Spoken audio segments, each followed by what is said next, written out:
Para sa mga nangungutang, huwag niyo naman masyadong kapalan ng mukha niyo na porket nakakakuha kayo sa ibang tao, gagawin niyo sa iba. At porket may narinig kayo mga content na hindi kayo pwede makulong at hindi kayo pwedeng awayan at hindi kayo pwede mag-post, makakapal ng mga mukha niyo para magsiutang ng paulit-ulit sa mga ibang tao.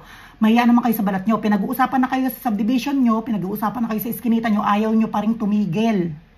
Paulit-ulit na katarantaduhan ang ginagawa niyo sa iba na parang wala lang sa inyo. Konting kahihiyan. So, sa mga nakakilala sa atin dito, nakapagbigay na tayo dati ng mga details about mga small claims. Hindi po tayo lawyer, wala po tayong kaalaman masyado sa batas, pero ang kinukwento ko po sa inyo ay experience natin dyan sa dating mga umutang sa atin na makakapalamuka na hindi na nagbayad. So, nagkaroon tayo ng small claims, nanalo tayo sa small claims.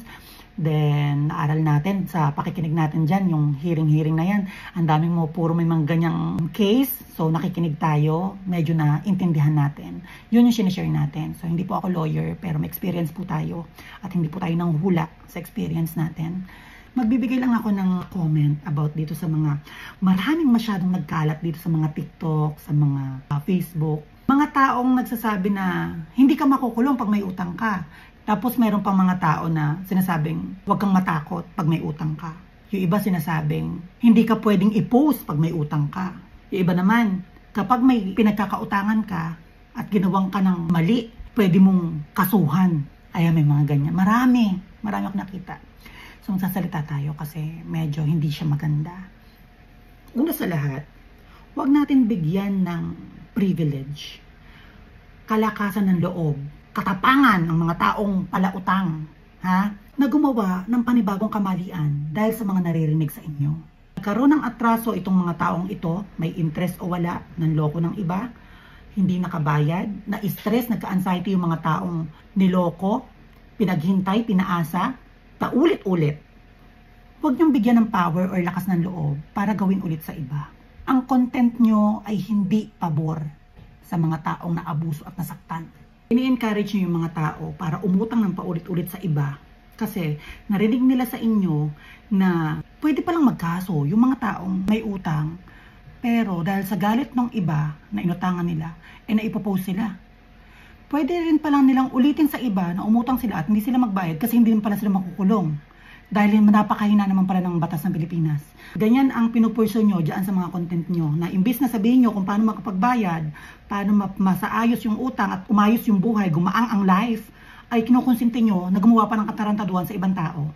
Ako, bilang maraming beses na naging biktima na itong mga taong palautang na ito, iba't ibang mga na-experience ko dito, hindi siya maganda pakinggan. Sa mga ganyang mga content na uma-agree sa mga umutang na manarantado pa ng ibang tao, nasa 80% ang nagsasabi na, ganun pala. Okay. Then the 20% nagsasabi na, sige, konsintihin nyo pa mangutang yung mga yan. Kaya mas pumanig kayo sa ganyang pag-content na pag-agree dito sa mga umuutang na hindi marunong magsibayad kasi mas marami ang umuutang kaysa sa nagpapautang. Pero tandaan nyo, sino ba ang totoong biktima? Para kayong mga attorney na dumipensa ng taong mali. Sabihin ko ulit ito ay experience ko. Para ito sa mga taong umuutang. Kahit ako ay umuutang din. Pero 100% sigurado ako sa sarili ko na marunong akong magbayad ng utang. Bago ka umutang sa mga target mong tao na pagkautangan mo, tignan mo muna kung kaya magbayad. Tignan mo muna kung responsable ka. Tignan mo muna kung kaya mong panindigan yung utang na dapat mong bayaran sa tamang oras. Hindi yung paulit-ulit mong sinasabi na sa ganitong petsa, sa ganitong oras, tapos the next na naman, gano'n na naman. Bago ka umutang, tignan mo kung may kakayahan ka makapagbayad. At make sure na kapag uutang ka, na sa tamang bagay mo mailalagay, sa tamang gastusin, hindi sa luho. Kasi darating sa buhay mo na kailangan mo ng pera. Since yung record mo ay napakadumi, wala ka nang mauutangan. Hindi mo alam kung paano ka tatayo. Hindi mo alam kung paano ka mag-uumpisa. Dahil wala naniniwala sa'yo. Dahil sa simpleng pag-utang, hindi ka marunong magbayad. Uulitin ko, base sa experience ko Kapag umuutang ka, merong dalawang klase na pwedeng maikaso sa taong umutang sa'yo. Small claims, ito yung civil case. Then yung pangalawa ay estafa. Sa estafa ay criminal case pero masyadong malaki yung balangkas niya. Sa estafa may kulong, sa small claims ay wala. Sa small claims, simpleng pag-utang na hindi ka nabayaran katulad ng mga paluwagan, umutang ka sa kaibigan mo, credit cards, Mabilis lang to, unahin mo natin yung small claims. Sa small claims, dadaan kayo sa barangay muna, kailangan mag-release ng CFA. Pag na-releasean ka ng CFA, pupunta ka ng korte, mag-file ka. No need ng attorney para makapag-file. Pupunta ka sa judicial. Once na nakapag-file ka, magkakaroon ka ng schedule sa korte ng paghaharap ng plaintiff, ikaw na nagkaso, at saka ng defendant, yung dedepensa or kinasuhan mo.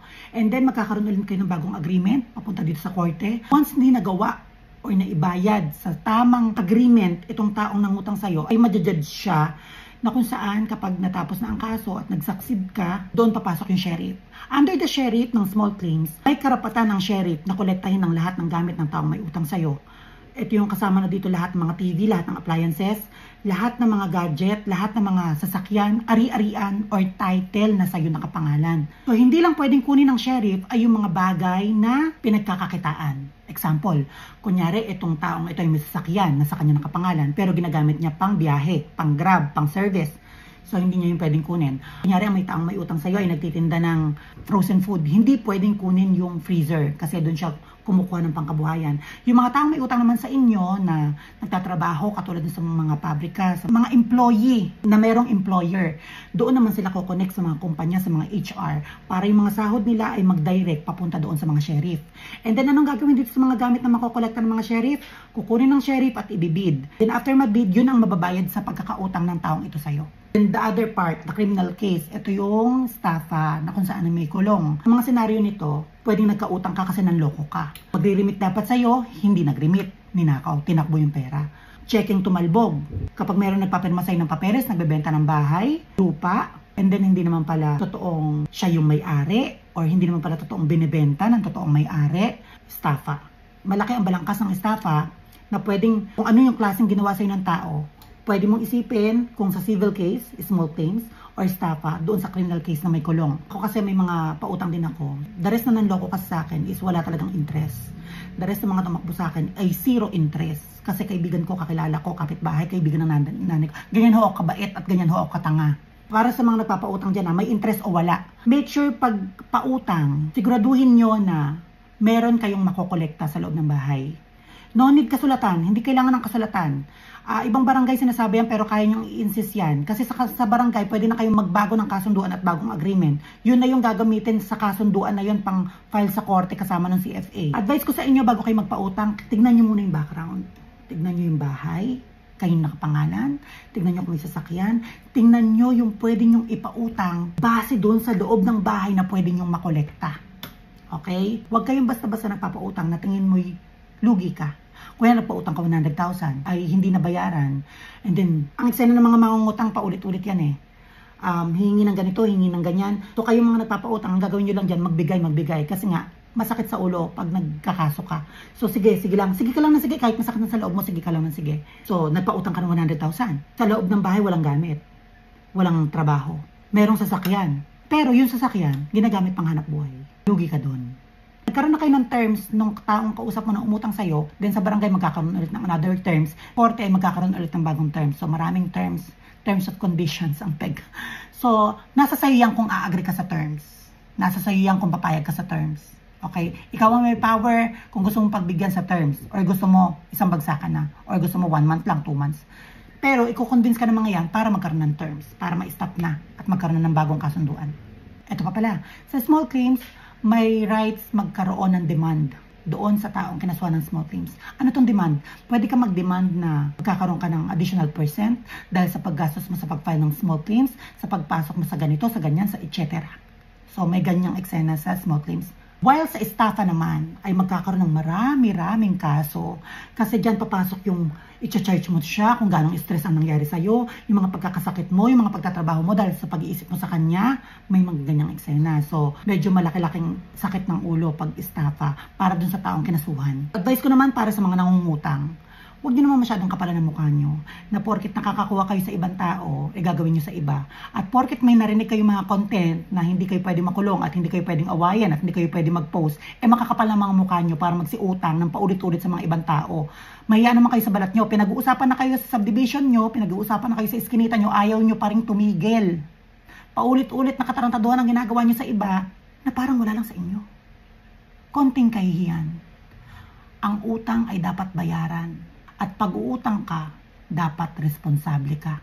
At pag nasasabihan kayo ng masasakit na salita ng taong umutang sa inyo, tanggapin nyo. Dahil una sa lahat, ilang gabing hindi nakatulog yung mga yan. At pag nagigising yung mga taong yan sa umaga, kayong naiisip niyan dahil sa paulit-ulit yung ginawa. Hindi pwedeng, hindi nyo tanggapin yung mga salitang gusto lang nilang ilabas, maramdaman dahil sa mga pinaggagawa nyo sa kanila, dahil sa pananarantadong ginagawa nyo sa kanila. Hindi pwedeng ganun lang. Kailangan rin nilang mailabas yun sa inyo. Kailangan nyo yung intindihin na sobra na yung ginagawa nyo sa iba. Ano? Hintay-hintay lang yung mga taong inutangan nyo. Kayo ang nagkakaroon ng power kung kailan kayo magbabayad kasi yun yung gusto nyo dahil mas inuuna nyo yung mga luho nyo bago kayo magsibayad sa mga taong dapat ay responsibilidad yung bayaran sa oras. Mahiya kayo.